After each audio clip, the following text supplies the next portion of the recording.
23শে June Bangladesh Awami লীগের প্রতিষ্ঠা বার্ষিকীতে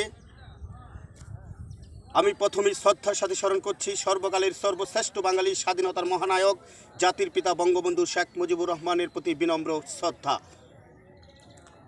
বঙ্গবন্ধু যে স্বপ্ন দেখেছিল, বঙ্গবন্ধুর স্বপ্নের সোনার বাংলা গড়ে তুলি।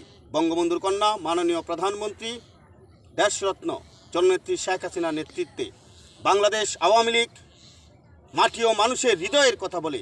বাংলাদেশ আওয়ামী লীগের হাত ধরেই বাংলাদেশের স্বাধীনতা মহান স্বাধীনতা, বাংলাদেশ আওয়ামী লীগের হাত ধরেই জাতীয় মুক্তি ও উন্নয়ন ও অগ্রযাত্রা, বাংলাদেশের যত অর্জন, সকল অর্জন বাংলাদেশ আওয়ামী লীগের হাত ধরেই হয়েছে।